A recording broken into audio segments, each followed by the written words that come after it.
देखते हैं अम्लों के गुण, प्रॉपर्टीज ऑफ एसिड, यानी कि अम्ल के क्या क्या गुण होते हैं, कैसे हम उनके गुणों के आधार पर पहचान सकते हैं कि वे अम्ल होते हैं। देखिए, अम्लों के जो गुण होते हैं वो दो गुण होते हैं। पहला होता है भौतिक गुण, यानी कि फिजिकल प्रॉपर्टीज। दूसरा जो होता है वो हमारा होता है रासायनिक गुण। ठीक है फ्रेंड्स, भौतिक गुण और रासायनिक गुण। रासायनिक गुण को इंग्लिश में केमिकल प्रॉपर्टीज बोला जाता है, केमिकल प्रॉपर्टीज। ठीक है, तो भौतिक गुण और रासायनिक गुण, अम्लों के गुणों को दो भागों में बांटा गया है। भौतिक गुणों के आधार पर हम पहचानेंगे और रासायनिक गुणों के आधार पर। तो सबसे पहले हम पढ़ते हैं कि इनके भौतिक गुण क्या होते हैं। भौतिक गुणों के आधार पर हम देखेंगे। पहला जो इनका भौतिक गुण होता है, ये क्या कह रहा है कि भौतिक गुण वे गुण होते हैं, यानी कि जिसमें हाइड्रोजन धन आयन होता है। वैसे तो हम अम्ल को हाइड्रोजन धन आयन के आधार पर देखते हैं। हाइड्रोजन धन आयन के आधार पर हम कह सकते हैं कि यह अम्ल है। तो वे सभी पदार्थ जो हाइड्रोजन धन आयन देते हैं वह विद्युत के क्या होते हैं, सुचालक होते हैं। यानी जिसमें हाइड्रोजन धन आयन होता है, हाइड्रोजन धन आयन के कारण ये विद्युत के सुचालक होते हैं।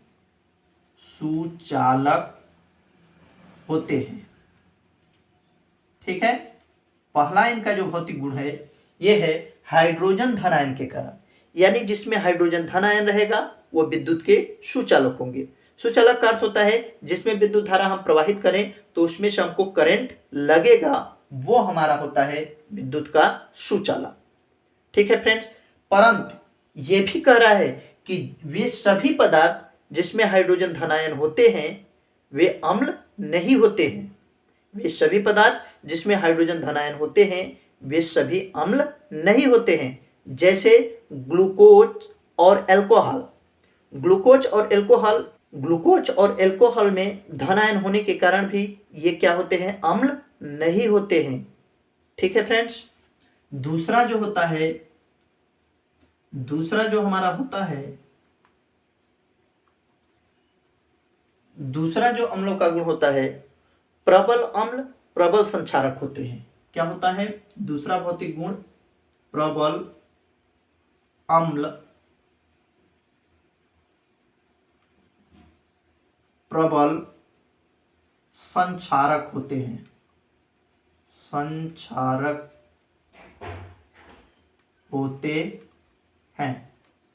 ठीक है, प्रबल अम्ल प्रबल संक्षारक होते हैं। इसका मतलब है कि अम्ल भी दो प्रकार के होते होंगे। एक अम्ल होता है प्रबल अम्ल और दूसरा दुर्बल अम्ल। प्रबल अम्ल क्या है, वे अम्ल यानी कि प्रबल अम्ल प्रबल संक्षारक होते हैं। संक्षारक का अर्थ होता है जो किसी भी चीज को नष्ट कर दे। ठीक है फ्रेंड्स, जैसे कागज, लकड़ी या कपड़ा आदि को यह गला देता है। ठीक है, अगर प्रबल अम्ल को लकड़ी पर डाल दिया जाए तो वह लकड़ी को भी गला देगा। कागज पर डाल दिया जाए तो वह कागज को भी गला देगा। कपड़े पर भी पड़ जाए प्रबल अम्ल अगर कपड़े पर पड़ जाए तो कपड़े में क्या हो जाता है, छेद हो जाता है। यानी कि प्रबल अम्ल प्रबल संक्षारक होते हैं जो कागज, लकड़ी और कपड़े को नष्ट कर देते हैं। ठीक है फ्रेंड्स, प्रबल अम्ल प्रबल संक्षारक होते हैं जो कागज, लकड़ी और कपड़े को क्या कर देते हैं, नष्ट कर देते हैं। ठीक है, इसका जो तीसरा पॉइंट है वो क्या कह रहा है कि अम्लों का स्वाद खट्टा होता है, परंतु इनकी अत्यधिक प्रबलता के कारण इन्हें चख कर के टेस्ट नहीं करना चाहिए, इन्हें चख कर के पहचानना नहीं चाहिए। यानी कि इनकी संक्षारिता के कारण इनके संक्षारण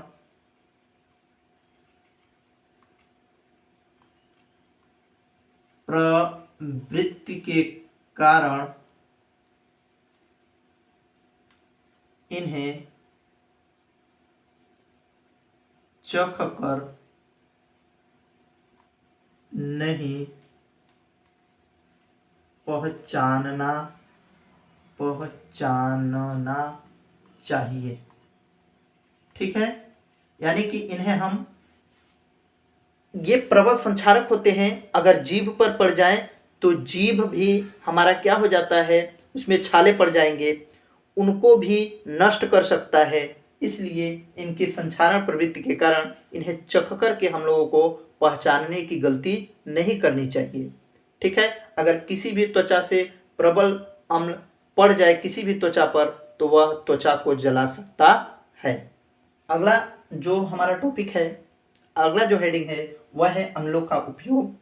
अम्लों का उपयोग हम कहाँ कहाँ करते हैं, कैसे करते हैं, उसके बारे में देखेंगे कि अम्ल का उपयोग हम कैसे करते हैं। तो देखिए, HCl हाइड्रोक्लोरिक अम्ल, HNO3, HNO3 और H2SO4, इन तीनों का उपयोग जो होता है वह अभिकर्मक के रूप में प्रयोगशाला में होता है। हमारे लैब में इन तीनों का उपयोग अभिकर्मक के रूप में किया जाता है। तो अभिकर्मक के रूप में हाइड्रोक्लोरिक अम्ल का उपयोग हम कहाँ करते हैं? देखिए, हाइड्रोक्लोरिक अम्ल का उपयोग हम कहाँ कहाँ और कैसे करते हैं उनके बारे में देखेंगे कि हाइड्रोक्लोरिक अम्ल का हम उपयोग कहाँ करते हैं। तो देखिए, हाइड्रोक्लोरिक अम्ल का उपयोग हम विभिन्न प्रकार के क्लोराइड और क्लोरीन गैस बनाने में करते हैं। विभिन्न प्रकार के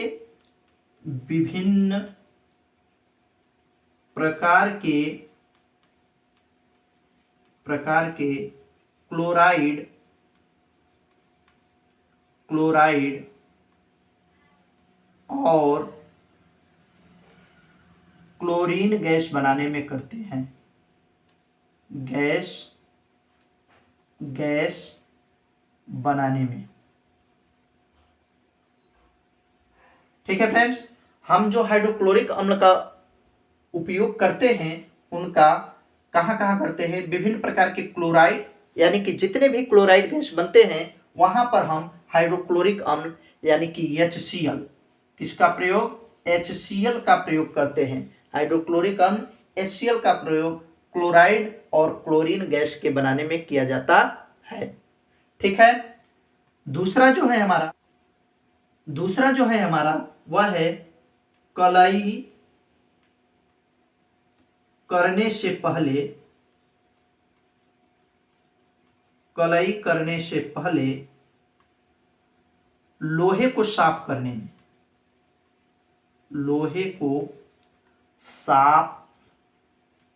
करने में। यानी HCl का प्रयोग हम कहाँ करते हैं? दूसरा जो है कलई करने से पहले, यानी कि किसी भी लोहे पर अगर हमको पेंट करना है, किसी भी लोहे पर अगर हमको कोई परत चढ़ाना है तो उसको चढ़ाने से पहले अगर वह लोहा जंग लगा है लोहे पर तो HCl के माध्यम से हम उस लोहे को क्या करते हैं? पहले साफ कर लेते हैं। साफ करने में भी इनका प्रयोग किया जाता है। कलई करना अर्थात लोहे पर पेंट चढ़ाने से पहले हम लोहे को साफ करने में भी HCl का प्रयोग करते हैं। और इसका जो तीसरा उपयोग है वो क्या है? वस्त्र उद्योगों यानी कि कपड़ा के जो मिल होते हैं, उद्योगों में कपड़े के जो मिल होते हैं, बड़े बड़े जो कपड़े के फैक्ट्रियां होती हैं, वस्त्र उद्योगों में वस्त्रों के रंगाई करने में भी हम HCl का उपयोग करते हैं। वस्त्र उद्योगों में वस्त्रों के रंगाई यानी कि उनको कलर चढ़ाने में, पहले कपड़ा जो होता है सफ़ेद होता है, उन पर कौन सा कलर कहाँ कहाँ चढ़ाना है, उनका कलर चढ़ाने के लिए भी हम HCl का उपयोग करते हैं। अम्लों का जो दूसरा उपयोग है नाइट्रिक अम्ल, यानी कि दूसरा नाइट्रिक अम्ल का उपयोग, हम नाइट्रिक अम्ल का उपयोग कहाँ कहाँ करते हैं? नाइट्रिक अम्ल यानी HNO3 का उपयोग, हम HNO3 का उपयोग कहाँ कहाँ करते हैं इसके बारे में देखेंगे। तो देखिए, पहला तो होता है सोना और चांदी के शोधने में, सोने चांदी के शोधन में इनका उपयोग किया जाता है। शोधन में यानी कि हम नाइट्रिक अम्ल का उपयोग कहाँ करते हैं, HNO3 का उपयोग हम कहाँ करते हैं और कैसे करते हैं? सोना और चांदी, यानी कि सोने चांदी को जब हम शुद्ध करते हैं तो उसमें हम HNO3 को डाल करके उनको सिद्ध किया जाता है। ठीक है, अगर उनमें कोई भी त्रुटि आ गई हो, उन पर कोई लेप लग गया हो, तो उसको हम नाइट्रिक अम्ल डाल करके उनको शुद्ध करते हैं। दूसरा हमारा उपयोग जो है उर्वरक, विस्फोटक, औषधि,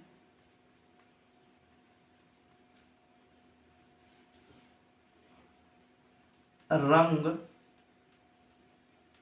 के निर्माण में। ठीक है फ्रेंड्स, HNO3 यानी नाइट्रिक अम्ल का दूसरा उपयोग जो होता है वह उर्वरक यानी कि खादों को बनाने में भी नाइट्रिक अम्ल का उपयोग किया जाता है। विस्फोटक यानी कि जो बम बनते हैं, जो परमाणु बम बनते हैं, यानी जो विस्फोटक यानी कि जो फटने वाली चीजें होती हैं उनको भी बनाने में, औषधि यानी कि दवाइयों को बनाने में, रंग के निर्माण में भी हम HNO3 का उपयोग करते हैं। तीसरा उपयोग जिसका होता वो होता है हाइड्रोक्लोरिक अम्ल के साथ मिलाकर, हाइड्रोक्लोरिक अम्ल के साथ मिलाकर अम्लराज बनाने में भी इनका उपयोग किया जाता है। यानी कि HNO3 को हाइड्रोक्लोरिक अम्ल के साथ मिला करके अम्लराज बनाया जाता है। ठीक है फ्रेंड्स, आइए देखते हैं कि सल्फ्यूरिक अम्ल का उपयोग हम कहाँ करते हैं। सल्फ्यूरिक अम्ल यानी कि H2SO4 का उपयोग, H2SO4 को तेजाब भी कहा जाता है। ये तेजाब जो बैटरियों में होते हैं वो H2SO4 होते हैं। इनका उपयोग हम कहाँ कहाँ करते हैं? तो पहला जो इनका उपयोग है वो क्या होता है? लेड बैटरियों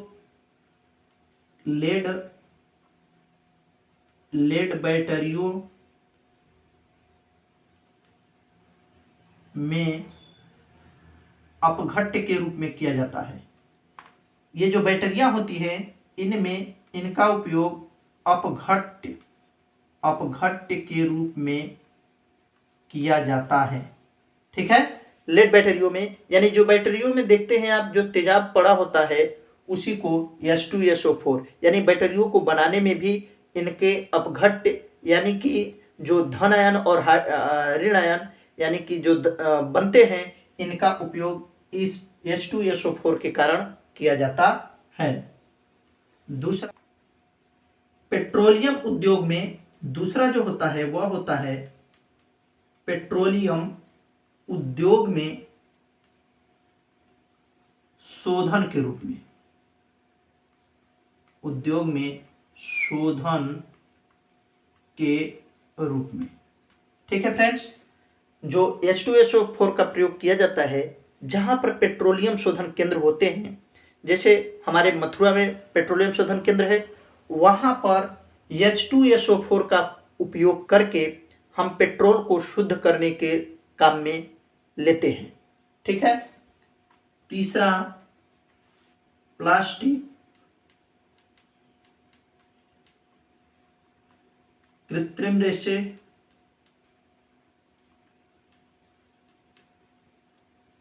वॉशिंग पाउडर, प्लास्टिक, कृत्रिम रेशे, वॉशिंग पाउडर बनाने में भी इनका उपयोग होता है। यानी कि प्लास्टिक बनाने में भी H2SO4 का प्रयोग हम करते हैं, कृत्रिम रेशे बनाने में भी H2SO4 का प्रयोग करते हैं, और वॉशिंग पाउडर बनाने में भी हम वॉशिंग पाउडर का प्रयोग करते हैं।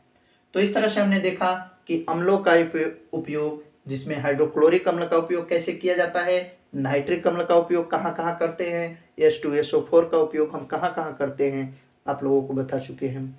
आगे हम पढ़ेंगे कि अम्ल कितने प्रकार के होते हैं और उनके और रासायनिक गुण क्या होते हैं उनके बारे में। आइए दोस्तों, अब देखते हैं हम अम्लों के प्रकार। अम्ल कितने प्रकार के होते हैं उनको हम देखते हैं, और जो उनके प्रकार होते हैं वह कैसे होते हैं। पहला अम्लों का जो प्रकार होता है वो होता है हमारा प्रबल अम्ल, यानी कि स्ट्रॉन्ग एसिड, प्रबल अम्ल। ठीक है फ्रेंड्स, इनको स्ट्रॉन्ग एसिड बोला जाता है। ठीक है, स्ट्रॉन्ग एसिड, प्रबल अम्ल। प्रबल अम्ल क्या है? वे अम्ल जो जलीय विलयन में हाइड्रोजन धन आयन अत्यधिक मात्रा में आयनित होकर हाइड्रोजन धन आयन और हाइड्रोनियम धन आयन देते हैं, उन्हें हम प्रबल अम्ल कहते हैं। वे अम्ल जो अत्यधिक मात्रा में आयनित होकर, देखिए प्रबल अम्ल यानी स्ट्रॉन्ग एसिड क्या है? वे अम्ल जो पूर्णतः आयनित होकर, जो जलीय विलय में पूर्णतः आयनित होकर अत्यधिक मात्रा में हाइड्रोजन धन आयन और हाइड्रोनियम धन आयन देते हैं। पूर्णतः आयनित होकर यानी कि जो अम्ल जलीय विलयन में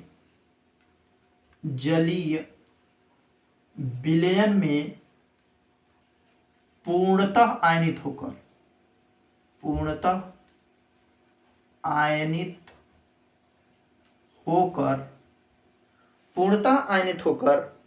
अत्यधिक मात्रा में,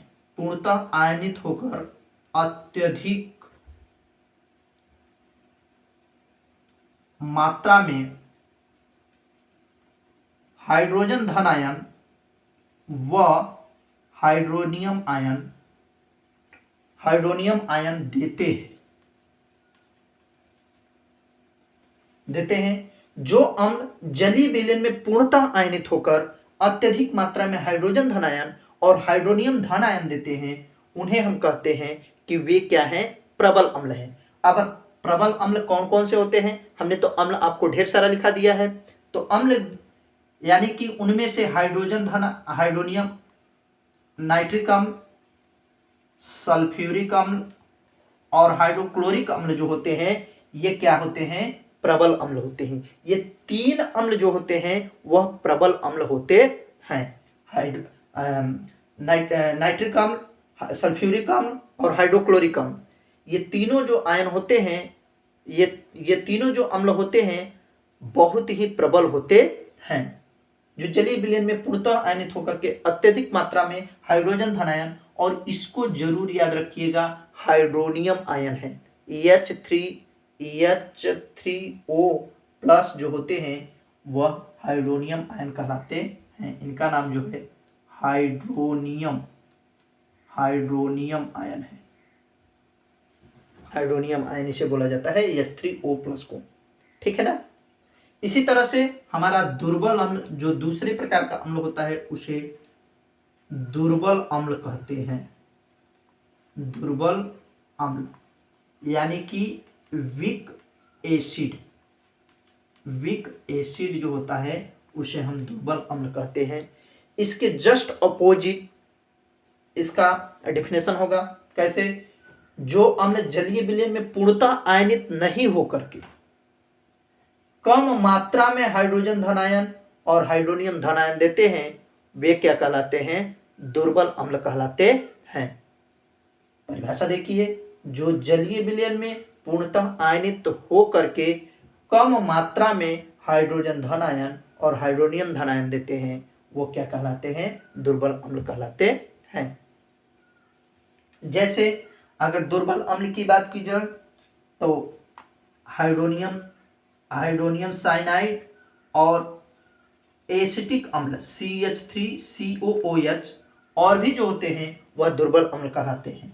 ठीक है, हाइड्रोनियम साइनाइड और ये जो एसिटिक अम्ल होता है वह हमारा दुर्बल अम्ल होते हैं।